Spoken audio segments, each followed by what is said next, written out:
and the progress. The times we were told that we can't. And the people who pressed on with that American creed, yes, we can. At a time when women's voices were silenced and their hopes dismissed, she lived to see them stand up and speak out and reach for the ballot. Yes, we can. When there was despair in the Dust Bowl and depression across the land, she saw a nation conquer fear itself with a new deal, new jobs, a new sense of common purpose. Yes, we can. When the bombs fell on our harbor and tyranny threatened the world, she was there to witness a generation rise to greatness and a democracy was saved. Yes, we can. She was there for the buses in Montgomery, the hoses in Birmingham, a bridge in Selma, and a preacher from Atlanta who told the people that we shall overcome.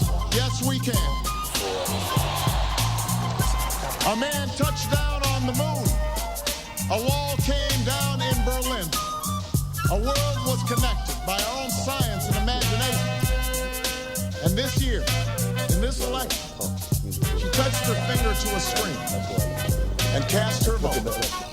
Because after 106 years in America, through the best of times and the darkest of hours, she knows how America can change. Yes, we can. America, we have come so far. We have seen so much, but there's so much more to do. So tonight, let us ask ourselves, if our children should live to see the next century, if my daughters should be so lucky to live as long as Ann Nixon Cooper, what change will they see? What progress will we have made? This is our chance to answer that. My name is Rufus Johnson. I'm the founder and CEO of The Real Truth. We back with our last candidate, but you know, you don't know what me and Bernadette may come up with, so stay tuned. You just never know, because you missed a powerful show we had this past week with Thomas and Doug. Look, trust and believe me, I'm getting that back on the air as soon as possible. So, you know, we doing the repeats, but I'm gonna go right into our program. This is the candidates brings the real truth to Cincinnati School Board and Cincinnati City Council 2013 elect. Getting to know our non-incompetent candidates, Rufus Johnson, producer, host Bernadette Watson. We didn't have some of everybody here. Let's do the countdown. Who we had in here? We had Michelle Dillingham, Kevin Johnson, Erica Copeland Dansby, Greg Lansman. And lo and behold, today we have Attorney David S. Mann. That's the best for last. Now we have live call-in. You can call 513-651-3036. Now September the 27th is our forum. Now you have to be here because we're going to have special guest that's running for city council, Pamela Thomas. She's going to be here and she's going to kick everything off. It's going to be a studio audience, answers and questions, live on Time Warner Cable, 2-hour special. I'm trying to get a little jazz group in here too for a little half-an-hour break. But we're gonna get right into the program. I'm gonna have my host Bernadette Watson to introduce our next guest for the month. Right. Yes, for our series. Thank you, Rufus. And I want to thank David for being here with us. As we always say, David, we're a little informal and try to make it happen. And the point of this... I got to do my initiation. Oh, I forgot. We got to get the initiation. Got to get your initiation. Got to get your initiation. There we go. Forgot. Now, look, this is what we do. This is how you be endorsed by us. Right. The R stands for reality. The E stand for education, the A stand for attitude, and the L stand for lifestyles. So now you endorsed by me. You are endorsed by Real Truth. I like that. Okay. And that's what we do. We bring the real truth to our audience and try to do that. I have the distinctive pleasure of introducing to our audience, which I'm sure many, many people in our city know, David, who you are and some of the things, but just as a background, you know, David Mann served on our Cincinnati City Council for 18 years. And 3 of them, and lo and behold, Lord, that was before we had term limits. That's right. And I bet you, you know, during my time, a lot more got accomplished throughout the long time with some consistency throughout that. But anyway, 18 of those years, 3 terms as mayor. That's correct. 3 terms as mayor, and then left and went to the 1st Congressional District in Washington, D.C., and represented us well. I reconnected with David during the time I was working with mayors against illegal guns. So there is a passion there for the safety of our community, but also just to come back and want to bring to our city the knowledge and the passion that he has for not only for politics, but as a public servant, and probably no more of a public servant. You know, I always say that I always trusted the things that that those who came before me, and my mother-in-law and my grandma, and they were like, I shared with David, every time there was an election, that's the first sign I would remember in those yards was David Mann. And he was always there, I mean, during the time of Rent-A-Kids and helping our neighborhoods and our community, but really having the understanding and the maturity. And I hope as we talk about young people and bringing young people to council and bringing new ideas, we want to have fresh ideas from all. But I think David's leadership and the strong leadership that he can bring and the things that he wants to do with financial responsibility and being an attorney and knowing those things. And as I do with the other candidates who have been on here, I will put myself out there as well to say that I support him wholeheartedly and want those people, and I always say that, you know, I got 23,000 votes when I ran for council in 9, David, and I hope many of those supporters, if not all, will share those with our non-incumbent candidates and give us an opportunity to make our city better. And with that, I want to say hello, thank you for being here, and just share a little bit about you and your family and why you're here and why you want to do all of this. Bernadette, thank you so much. That's a wonderful introduction, and maybe I should just fold up and go home. I can't. You're very kind, and well, let me tell you a little bit about myself. I grew up in northern Kentucky, and when the U.S. Navy sent me to college, to Harvard College of all things, and after I completed college, the Navy got back what it had given, and I spent 4 years as an officer. I served on a destroyer at a time that our commander-in-chief was President Kennedy.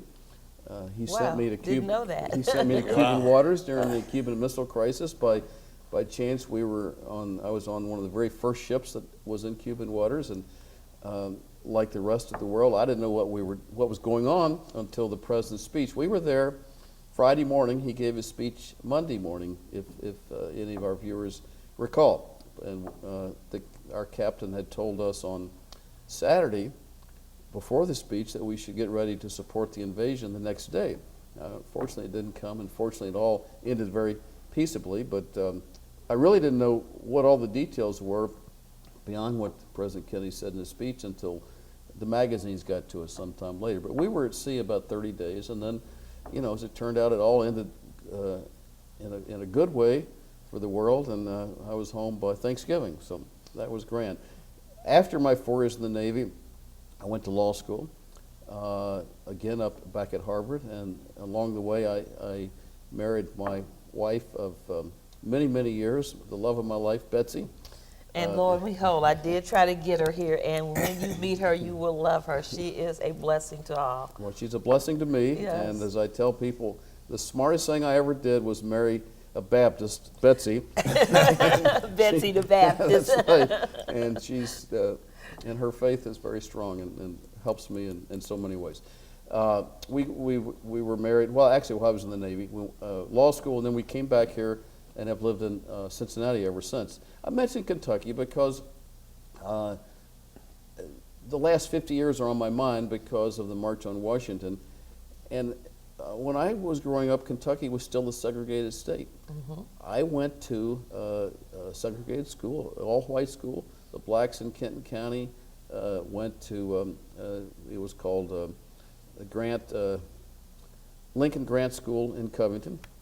And I used to ride a train with my mom down to her folks' place down in a little town called Horse Cave, Kentucky. And at that time, trains which came from Ohio, they weren't segregated till they crossed the bridge, and then blacks and whites were separated. And we waited at the Covington train station There was a white waiting room and a black waiting room. All the things that we read about in the Old South, the Deep South, they were there in northern Kentucky. Across the bridge. And I grew up with them. The theaters were segregated. So, as I've said to people, Dr. King spoke to me too, because he was talking about something I'd experienced. And thank God we've moved forward from there, although we've been reminded again and again this week how much further we have to go.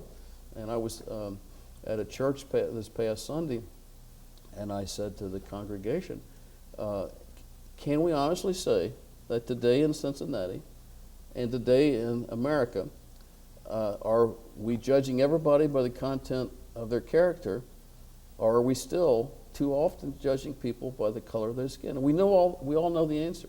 And those are the issues that have to be addressed, including in Cincinnati.